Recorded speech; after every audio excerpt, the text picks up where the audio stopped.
Hola, bendiciones. Nuevamente, por la gracia de Dios, estamos aquí para compartir un mensaje más de esta serie que hemos titulado Discípulo. Y bueno, el día de hoy me gustaría compartir un mensaje que creo que va a ser de bastante edificación para cada uno de nosotros. Pero quiero empezar leyendo algo que me enviaron y que en verdad se me hizo sumamente interesante. Es el pensamiento de un hombre llamado Carl Sagan, o Sagan, o no sé cómo se pronuncie, pero la verdad es que me llevó mucho a la reflexión, sobre todo en torno a lo que el mensaje de esta tarde voy a compartir. Dice: saber mucho no es lo mismo que ser inteligente. La inteligencia no es solo información, sino también juicio para manejarla. Y voy nuevamente a leerla. Dice: saber mucho no es lo mismo que ser inteligente. La inteligencia no es solo información, sino también juicio para manejarla.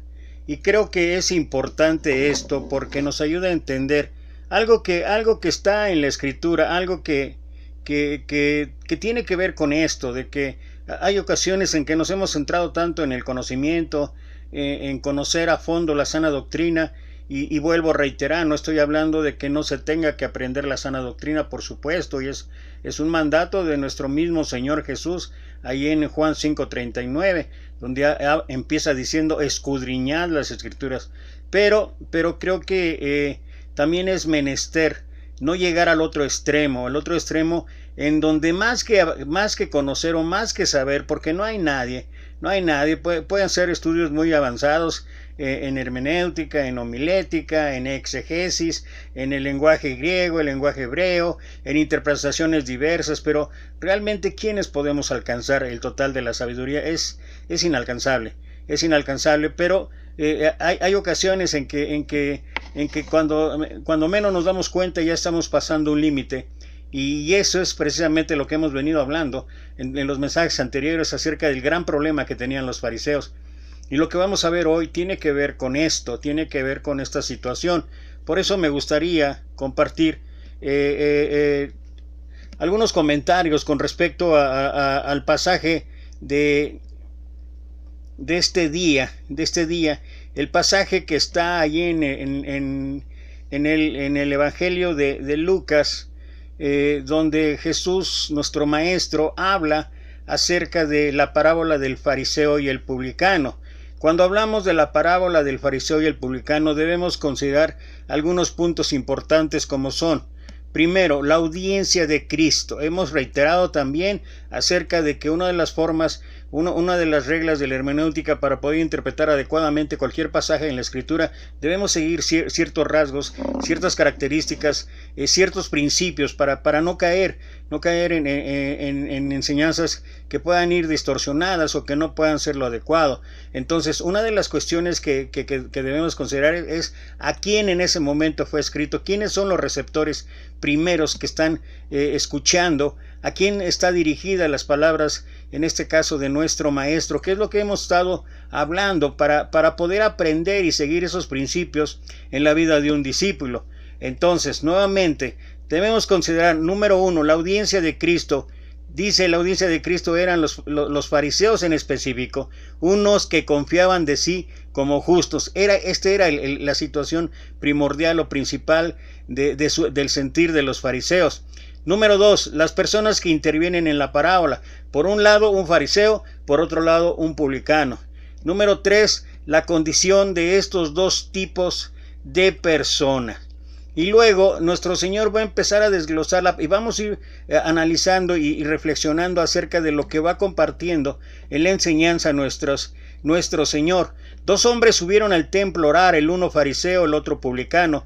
El fariseo en pie oraba consigo de esta manera: Dios, te doy gracias que no soy como los otros hombres, ladrones, injustos, adúlteros, ni aun como este publicano. Ayuno 2 veces a la semana, doy diezmos de todo lo que poseo.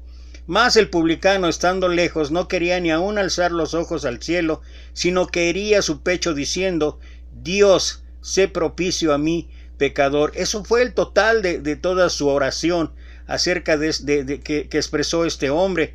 Os digo, finalizó la enseñanza nuestro Señor diciendo, os digo que éste descendió a su casa justificado antes que el otro, porque cualquiera que se ensalza será humillado, y el que se humilla será ensalzado. ¿Cuál era la condición de estos dos tipos de personas? ¿Qué es lo que necesitamos analizar o ver en estos personajes que está refiriéndose nuestro Señor? Primero, el fariseo. El fariseo se comparaba a sí mismo con otras personas. Desde ahí había una situación totalmente equivocada, totalmente incorrecta, porque la Escritura habla y dice que nos debemos de medir a la estatura de Cristo, y esta es inalcanzable, pero nos da pie también a la esperanza, o nos da pie también a considerar que esto va a durar durante todo, estando persuadidos de esto, que el que comenzó en vosotros la buena obra, la perfeccionará hasta el día de Jesucristo. Esa es la cuestión que debemos tener en mente. No se va a acabar en esta vida de aprender todo lo que quisiéramos o todo lo que podríamos desarrollar. Se consideraba bueno, justo ante Dios y mejor que las otras personas debido a sus buenas obras. No aceptaba que era pecador y por tanto no necesitaba de la misericordia de Dios. Te doy gracias que no soy como los otros hombres. El fariseo sube al templo a adorar, no porque sienta que es un pecador que necesita perdón, sino porque se cree justo y espera ganar alabanzas. Considera su culto como un acto de mérito que lo recomendará a Dios. Al mismo tiempo, su culto dará a la gente un alto concepto de su piedad. Espera asegurarse el favor de Dios y del hombre. Su culto es impulsado por el interés propio y está totalmente su oración, su comunicación con Dios está llena de alabanza propia. Lo denota en su apariencia, en su forma de andar y en su forma de orar, apartándose de los demás como para decir: no te llegues a mí que soy más santo que tú, tal como plantea Isaías 65:5. O sea, que el fariseo se aplicaba, no había ahí pandemia, no había ahí la recomendación sanitaria de su sana distancia, pero era un virus, un pecado aún mucho mayor. ¿Por qué? Porque él mismo se apartaba, como dice ahí en la parábola. Se pone en pie y ora consigo, o sea, no está orando a Dios, está orando consigo mismo, exaltando las bondades, exaltando los méritos, exaltando las obras propias. Con una completa satisfacción propia, piensa que Dios y los hombres lo consideran con la misma complacencia. Dios, te doy gracias, dice, que no soy como los otros hombres, ladrones, injustos, adúlteros, ni aun como este publicano. Juzga su carácter comparándolo no con el santo carácter de Dios, sino con el de otros hombres. Su mente se vuelve de Dios a la humanidad. Este es el secreto de su satisfacción propia. Sigue repasando sus buenas obras. Ayuno 2 veces a la semana. Doy diezmo de todo lo que poseo. La religión del fariseo no alcanza al alma. No está buscando la semejanza del carácter divino. Un corazón lleno de amor y misericordia está satisfecho con una religión que tiene que ver solamente con la vida externa. Su justicia es la suya propia, el fruto de sus propias obras y juzgado a través de una medida o una norma humana. Cualquiera que confíe que es justo despreciará a los demás. Así como el fariseo se juzga comparándose con los demás hombres, juzga a otros comparándolos consigo. Su justicia es valorada por la de ellos, y cuanto peores sean, tanto más justo aparecerá él por contraste. Su justicia propia lo induce a acusar, condena a los otros hombres como transgresores de la ley de Dios. Así está manifestando el mismo espíritu de Satanás, el acusador de los hermanos. Con este espíritu le es imposible ponerse en comunión con Dios. Vuelve a su casa desprovisto de la bendición divina, que a final de cuentas eso es lo importante. De una u otra manera tratamos de alabar y glorificar a Dios, y a base de esperar la misericordia de Dios, esperar de una u otra manera la bendición divina. El fariseo era judío, era miembro de la iglesia, del pueblo escogido de Dios. No se trataba de un pagano o un gentil. Sin embargo, estaba desprovisto de la bendición divina, a pesar de sus buenas obras, pues estas obras que hacía eran egoístas y motivadas no por un principio de origen celestial, sino por un interés propio. Cualquier parecido con la realidad hoy en día es pura coincidencia. El fariseo no comprendía, o peor aún, no aceptaba que tenía un corazón contaminado por el pecado. Y bueno, a causa del pecado, la humanidad había dejado de ser templo de Dios. Ensombrecido y contaminado por el pecado, el corazón del hombre no revelaba la gloria del ser divino, pero por la encarnación del Hijo de Dios y todo el plan maestro en la obra de nuestro Señor Jesucristo, se cumplió de esa forma el propósito del cielo. Dios mora en la humanidad, y mediante la gracia salvadora, el corazón del hombre vuelve a ser su templo. Dios quería que el templo de Jerusalén fuese un testimonio continuo del alto destino ofrecido a cada alma, pero los judíos no habían comprendido el significado del edificio que consideraban con tanto orgullo. No se entregaban a sí mismos como santuario del Espíritu Divino. Los atrios del templo de Jerusalén, llenos del tumulto de un tráfico profano, representaban con demasiada exactitud el templo del corazón, contaminado por la presencia de las pasiones sensuales y de los pensamientos profanos. Al limpiar el templo de los compradores y vendedores mundanales, nuestro Maestro anunció su misión de limpiar el corazón de la contaminación del pecado, de los deseos terrenales, de las concupiscencias egoístas, de los malos hábitos que corrompen el alma. Todo esto que tiene que ver con lo que cada ser humano tiene dentro de sí. Vendrá a su templo el Señor a quien vosotros buscáis, y el ángel del pacto a quien deseáis vosotros. He aquí viene, ha dicho Jehová de los ejércitos. ¿Y quién podrá sufrir el tiempo de su venida? ¿O quién podrá estar cuando él se mostrara? Porque él es como fuego purificador y como jabón de lavadores, y sentarse para afinar y limpiar la plata, porque limpiará los hijos de Leví, los afinará como a oro y como a plata. Esto es lo que cita el libro de Malaquías, capítulo 3, versículo 1 al 3. Y luego, reiterando un poco esto que habla Malaquías, el apóstol Pablo escribe en la primera carta a los Corintios, capítulo 3, versículos 16 y 17: ¿No sabéis que sois templo de Dios y que el Espíritu de Dios mora en vosotros? Si alguno violar el templo de Dios, Dios destruirá al tal, porque el templo de Dios, el cual sois vosotros, santo es. Ningún hombre puede de por sí echar las malas huestes que se han posesionado del corazón. Solo Cristo puede purificar el templo del alma, pero no forzará la entrada, no viene a los corazones como antaño a su templo, sino que Él establece la invitación que muchos de nosotros conocemos, descrita ahí en Apocalipsis capítulo 3, versículo 20. He aquí, yo estoy a la puerta y llamo, si alguno oye mi voz, abrirá la puerta, y yo entraré y cenaré con él, y él conmigo. Él vendrá no solamente por un día, porque dice, 2 Corintios 6:16, habitaré y andaré en ellos, y ellos serán mi pueblo. Él sujetará nuestras iniquidades y echará en el profundo del mar todos nuestros pecados, y esto por la misericordia de Dios. Y esto es lo que habla Miqueas capítulo 7, desde el versículo 17 al 19, que la verdad es uno de los versículos más hermosos en cuanto a lo que describe la misericordia de Dios, y por otro lado la parte pecadora del hombre. Su presencia limpiará y santificará el alma, de manera que pueda ser un templo santo para el Señor y una morada de Dios en virtud del Espíritu. Es lo que Pablo habla en Efesios capítulo 2, versículo 21 y 22.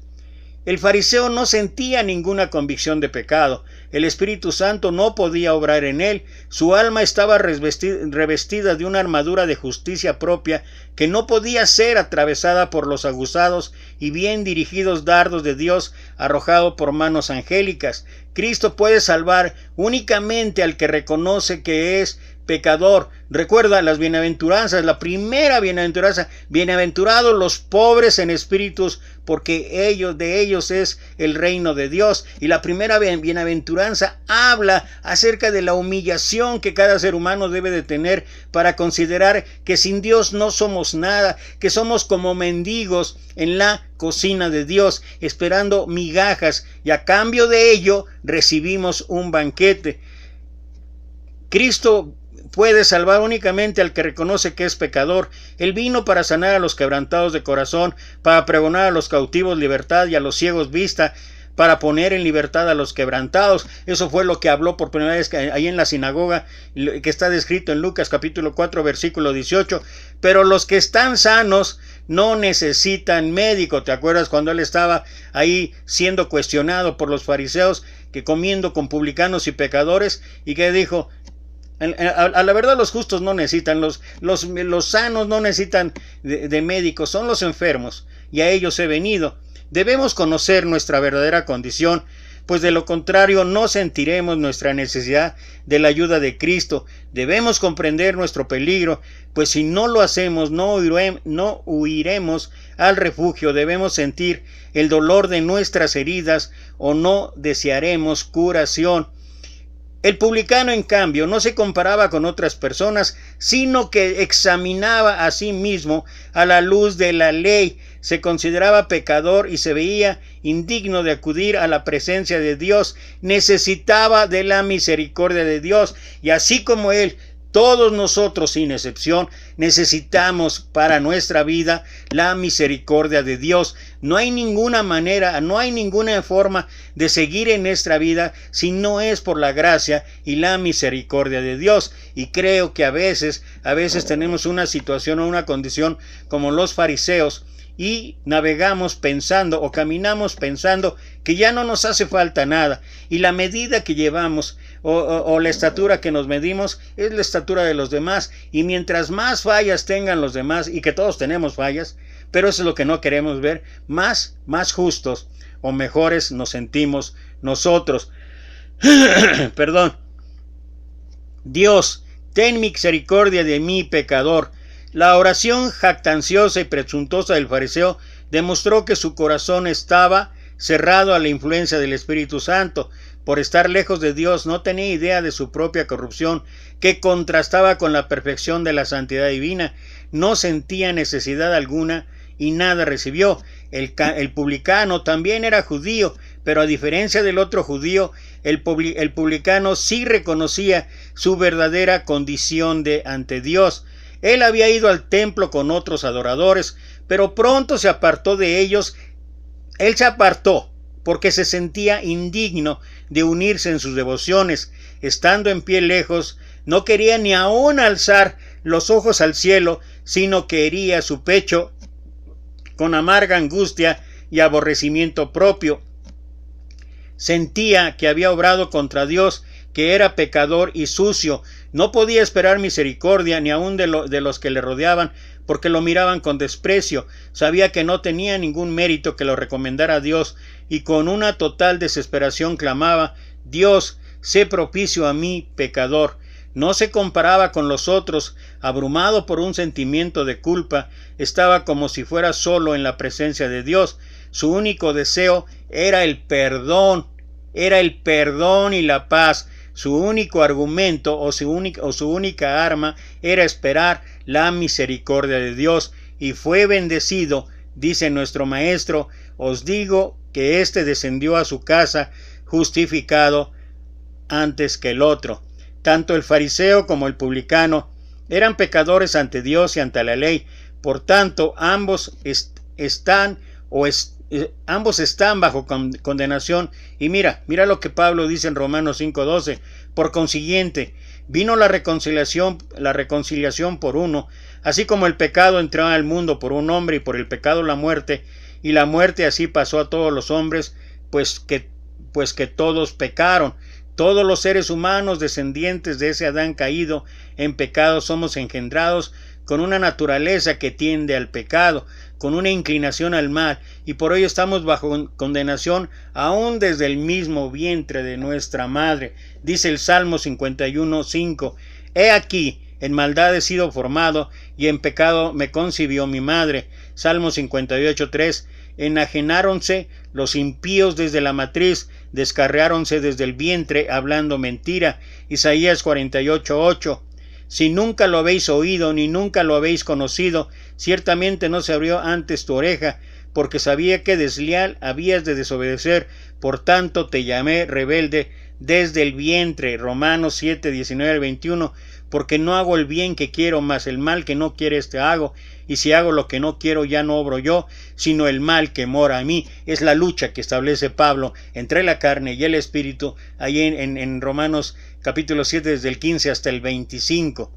El fariseo no acepta esta verdad bíblica, pues considera que la ley condena únicamente el acto externo. Sin embargo, la ley condena el estado de ser, condena los pensamientos, las miradas y las tentaciones. Dios estableció su ley para que no sea quebrantada. Aleluya, alabad a Jehová desde los cielos, alabadle en las alturas, alabadle vosotros todos sus ángeles, alabadle vosotros todos sus ejércitos. Les puso la ley que no será quebrantada. Salmo 148, 1, 2 y 6. Y aquel que ofende en un solo punto quebranta toda la ley. Santiago 2, del 8 al 10 y luego el 12 dice: Si en verdad cumplís vosotros la ley real, conforme a la Escritura, amarás a tu prójimo como a ti mismo, bien hacéis. Mas si hacéis acepción de personas, cometéis pecado, y sois reconvenidos de la ley como transgresores, porque cualquiera que hubiere guardado toda la ley y ofendiere en un punto, es hecho culpable de todos. Así hablad y así obrad, como los que habéis de ser juzgados por la ley de libertad. Entonces, las buenas obras no nos salvan, pero nuestras malas obras nos condenan. Y acuérdate, Efesios 2:10, somos hechuras suyas, creados en Cristo Jesús para buenas obras, las cuales Dios preparó de antemano para que anduviésemos en ella. La consecuencia de la fe, la consecuencia de creer, la consecuencia de arrepentirse, de confesar, ser bautizados, tener el Espíritu de Dios, es que hemos sido diseñados para obras que alaben y glorifiquen a Dios, no para que nos alaben y glorifiquen a nosotros. El fin de todo el discurso es este: teme a Dios y guarda sus mandamientos, porque esto es el todo del hombre. Es lo que habla Eclesiastés capítulo 12. Debido a nuestra condición de pecadores, estamos totalmente destituidos de la gloria de Dios. El fariseo tiene una lepra invisible que Dios sí puede ver. Nosotros a veces, no solo el fariseo, nosotros a veces es lo que no queremos ver. Los fariseos demandan perfección de los demás, porque no entienden que al quebrantar en un solo punto, ya quebrantaron toda la ley, y porque a su vez tienen un alto, esto es importante, un alto concepto de sí mismos. Los publicanos eran considerados como traidores de la iglesia, apóstatas y entre los más viles del pueblo de Dios. Y hoy las cosas no han cambiado. Aquellos que hemos tenido la gracia y la misericordia de Dios de ser cambiados, de ser transformados, de tener la oportunidad de seguir en el camino de Dios. Hay ocasiones en que nos medimos a la estatura de los demás, sobre todo si son aquellos que no han aceptado aún caer ante los pies del Señor, y eso nos hace sentir más importantes, pero lo cierto es que las realidades nos ponen o nos ubican de verdad en lo que realmente somos, nos ubican en realmente qué es lo que desarrollamos en nuestra vida. Este tiempo de aflicción, este tiempo de pandemia ha podido demostrar o nos ha hecho, ojalá que cada uno de nosotros pueda considerar realmente dónde estamos ubicados. Hemos visto, entre otras cosas, la fragilidad del ser humano, hemos visto también el estado de desesperanza, aún entre nosotros que creemos que Dios está en el control y que Dios tiene respuesta para todo. Es muy fácil mencionar textos. Lo que es imposible para los hombres es posible para Dios. Dios está en el poder. Dios cubre con su manto a todos aquellos que son sus hijos, y muchos versículos que argumentamos y todo, pero ya en la realidad, ya en la práctica, ya en la vida diaria, estamos sufriendo y estamos pasando penurias y estamos pasando tiempos de aflicción extrema, igual que las que pasa el mundo, igual cayendo a veces en tiempos de desesperanza, y se nos olvida que todos sin igual necesitamos la gracia y la misericordia de Dios. Pero la situación tal como eran los fariseos a veces nos alcanza en ese sentido. Pensamos que nosotros somos una élite o somos diferentes, y no lo somos tantos. Y realmente la manera en que mostramos esto es a través de nuestra propia vida, de nuestro propio testimonio, no a través de nuestros discursos, no a través de nuestras palabras, no a través de actos de religiosidad, actos de ritualismo. Así no es como se muestra el cristianismo. El cristianismo es un estilo de vida que se desarrolla cada día, es un estilo de vida que alaba y glorifica a Dios, es un estilo de vida que le muestra al mundo realmente nosotros dónde tenemos la mirada, nosotros dónde tenemos la esperanza. Y yo creo que esa es la cuestión que a veces que podemos caer al igual que los fariseos. A los ojos de los hombres, el fariseo era un buen hombre y justo, mientras que el publicano era de los más viles de la sociedad, un apóstata y un traidor. Pero Dios da una sentencia a estos dos hombres. El fariseo no fue justificado y el publicano sí fue justificado ante Dios y ante la ley. ¿Por qué? Porque el fariseo no sentía ninguna convicción de pecado, y para todos aquellos que se creen sanos y ricos en gracia, no tienen necesidad de la misericordia de Dios, y estamos tomando en vano, estamos pisoteando el sacrificio extremo de nuestro Señor Jesucristo. El resultado de esta sentencia divina nos es dado en base al estado de ser de estas personas, pues ambas son exactamente iguales pecadores ante Dios, pero la diferencia entre estas dos personas radica en su condición, la cual es un resultado de su propia opinión de sí mismos. Por tanto, lo que debemos comprender de esta parábola es que todos estamos al mismo nivel de pecadores ante Dios. No hay hombre mejor que otro hombre, no hay justo ni aun uno, pero la diferencia radica en el concepto que la persona tiene de sí mismo. ¿Se considera a sí mismo bueno y justo, o se considera a sí mismo malo y pecador? El fariseo condena al publicano, se ve justo, bueno y se cree salvo por sus propias obras. Se jacta de sí mismo y de su buena condición, pero estos mismos hechos nunca mejoran su carácter y no hay cambio en su persona. Los fariseos, como los saduceos, eran esa secta que correspondía a esto. El publicano se congregó al templo para retractarse de sus malos caminos y para arrepentirse de sus pecados. El arrepentimiento es un don de Dios, no es inherente del ser humano. El remordimiento que llora las consecuencias es propio del hombre, mas no lo es el arrepentimiento verdadero que llora el pecado mismo. Por eso, por este hecho, el publicano acepta y el publicano quiere buscar y quiere esperar la misericordia de Dios. Por tanto, el publicano depende de Dios completamente, tanto para arrepentimiento de sus pecados como para el perdón de sus pecados. El publicano se considera a sí mismo como el más vil de la nación judía. Y por último, es importante notar que mientras que ser fariseo es una secta, es una secta religiosa, el ser publicano es un oficio secular. A esta clase pertenecía Mateo, quien después de los 4 discípulos de Genesaret fue el siguiente en ser llamado al servicio de Cristo. Los fariseos habían juzgado a Mateo según su empleo, pero Jesús vio en este hombre un corazón dispuesto a recibir la verdad. Mateo había escuchado la enseñanza del Salvador en la medida en que el convincente Espíritu de Dios le revelaba su pecaminosidad. Anhelaba pedir ayuda a Cristo, pero estaba acostumbrado al carácter exclusivo de los rabinos y no había creído que este gran maestro se fijaría en él. Sentado en su garita de peaje un día, el publicano vio a Jesús que se acercaba. Grande fue su asombro al oírle decir: «Sígueme». Mateo dejó todas las cosas, levantándose, le siguió, y no vaciló ni dudó, ni recordó el negocio lucrativo que iba a cambiar por la pobreza, las penurias, el sufrimiento y muchas cosas más, que es lo que significa seguir a Jesús. Le bastaba estar con Jesús, poder escuchar sus palabras y unirse con él en su obra. ¿Y a cuántos de nosotros esto debería ser una medida, esto debería ser una forma, una manera de tener ese contentamiento que requerimos en nuestra vida, el estar en la presencia de nuestro Señor Jesús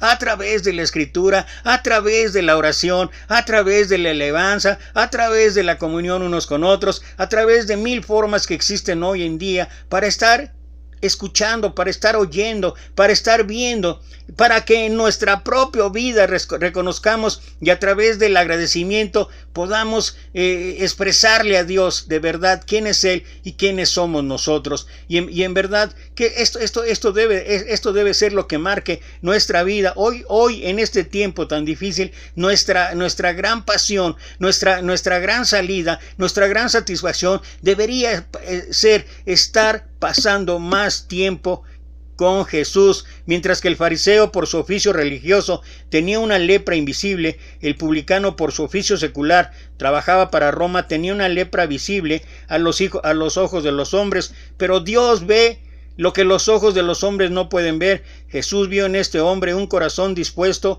a recibir la verdad. Y creo que el ejemplo de Mateo es uno de los ejemplos únicos en el que nosotros podemos identificarnos. Y no solamente eso, el mismo apóstol Pablo, él era fariseo, se consideraba irreprensible en cuanto a la ley, pero pues creía que la ley solo condenaba los actos externos y no los sentimientos, pensamientos, miradas ni intenciones. Él escribió: aunque yo tengo también de qué confiar en la carne, si alguno parece que tiene de qué confiar en la carne, yo más, circuncidado al 8º día, del linaje de Israel, de la tribu de Benjamín, hebreo de hebreos, en cuanto a la ley fariseo, en cuanto al celo, perseguidor de la iglesia, cuanto a la justicia, que es la ley, irreprensible.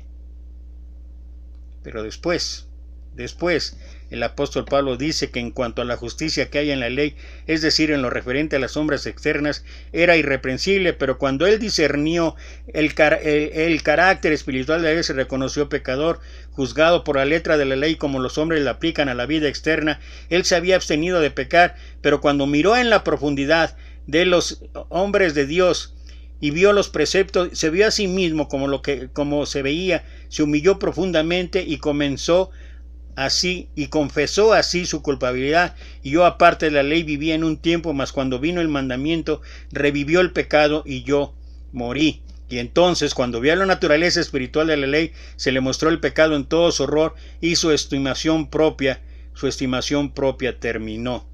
No solo al comienzo de la vida cristiana ha de hacerse esta renuncia al yo, ha de renovarse, y esto es importante, y lo he estado reiterando en varios mensajes. En verdad, ha de renovarse a cada paso que se dé en nuestro camino a la eternidad.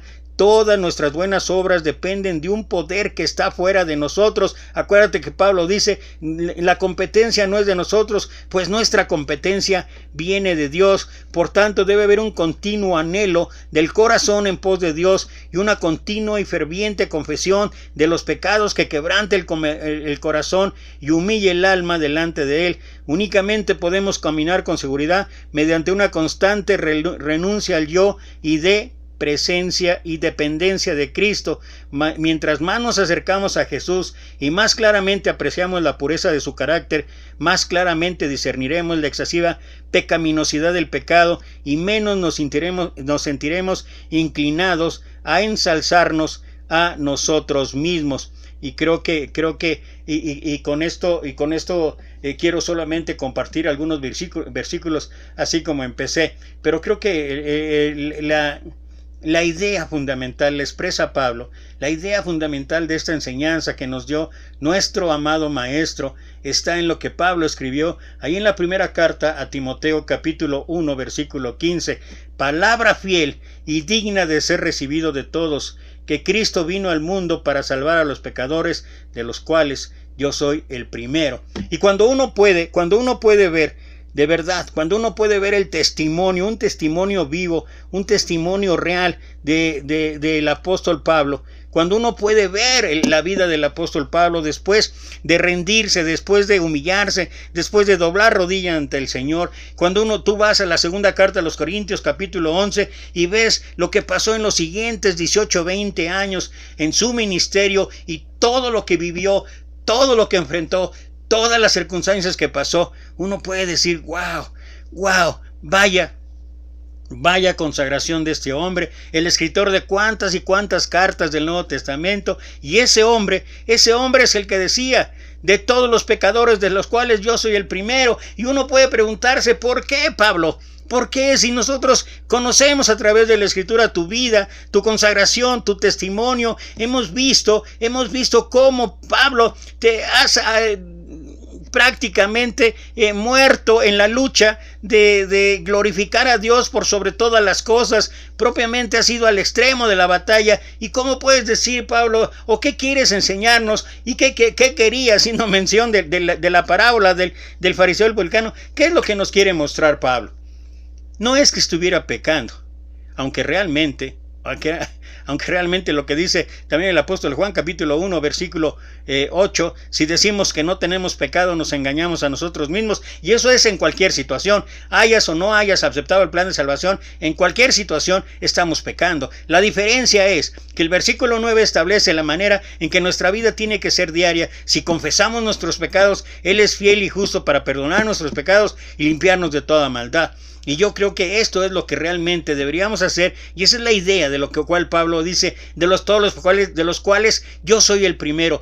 Pablo jamás quería olvidar de dónde había venido, de dónde había sido rescatado, de dónde había sido extraído para entrar ahora en una relación permanente con Dios. Y creo que esto es una de las mejores enseñanzas que debemos de tener para nosotros mismos. Qué bueno si te has en verdad esforzado en el conocimiento, si te has esforzado en la sabiduría, si le has pedido a Dios sabiduría, si eres un hombre que conoce la Escritura, si eres un hombre que discierne adecuadamente, si eres un hombre que tu testimonio te avala y que realmente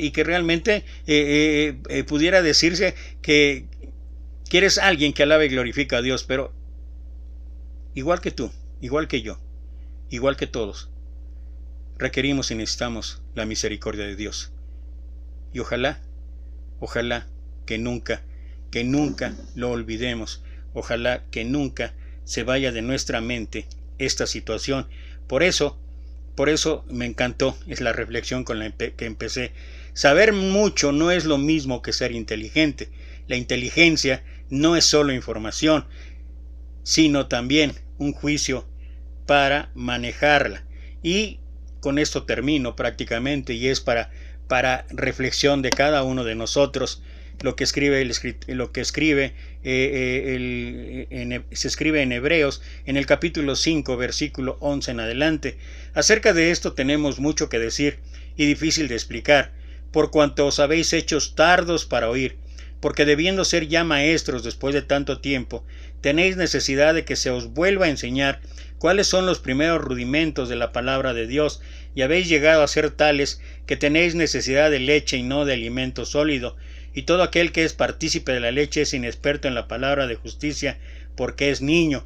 pero me encanta cómo termina este pasaje en el versículo 14, me encanta, y como dije antes, es para reflexión personal, es para reflexión de lo que esto puede aplicar a tu vida, a mi vida, a la vida de cada uno de nosotros. Pero el alimento sólido es para los que han alcanzado madurez, para los que por el uso tienen los sentidos ejercitados en el discernimiento del bien y del mal. Esa es parte de la madurez que cada discípulo de Cristo debe demostrar en su vida, y debe demostrar el buen juicio al expresar cualquier situación, cualquier circunstancia, cualquier suceso en su propia vida y en la vida de los demás. Y creo que esta es la mejor base de aquello que escribió también Santiago. Y bueno, había dicho que ya terminaba, pero solamente quiero leer esto, y en verdad tiene que ver con eso, que la inteligencia no es conocimiento. La inteligencia es cómo aplicas el conocimiento. ¿Quién es sabio y entendido entre vosotros? Muestre por la buena conducta sus obras en sabia mansedumbre. Pero si tenéis celos amargos y contención en vuestro corazón, no os jactéis ni mintáis contra la verdad, porque esta sabiduría no es la que desciende de lo alto, sino terrenal, animal, diabólica, porque donde hay celos y contención, ahí hay perturbación y toda obra perversa. Pero la sabiduría, que es de lo alto, es primeramente pura, después pacífica, amable, benigna, llena de misericordia y de buenos frutos, sin incertidumbre ni hipocresía, y el fruto de justicia se siembra en paz para aquellos que hacen la paz. Un discípulo entiende que podemos seguir en esta vida solamente por la misericordia y la gracia de Dios, y que la enseñanza del fariseo y el publicano es una muestra de no centrar la mirada en uno mismo. Hay que centrar la mirada en las cosas de arriba, en la presencia de nuestro Señor Jesucristo, y que a través de Él podemos tener nueva vida. Gracias otra vez por estar aquí. Gracias. El día de mañana, que como ya he comentado, el día de mañana no es a las 12:30, es a las 10:20 aproximadamente. Tenemos un culto en línea con nuestros hermanos allá en Altamira, Tamaulipas. Si Dios permite, ahí estaremos. Y bueno, si quieres conectarte o vas a ir a tu congregación, ve, o te vas a conectar en línea con otros, la invitación está abierta para quien quiera. Pero 10:20 iniciamos el día de mañana. Y bueno, acuérdate que todo esto lo hacemos no para recibir aplausos ni del seno de los hombres. Esto lo hacemos para honrar y glorificar el nombre de Dios. Te mando 1.000.000 de bendiciones.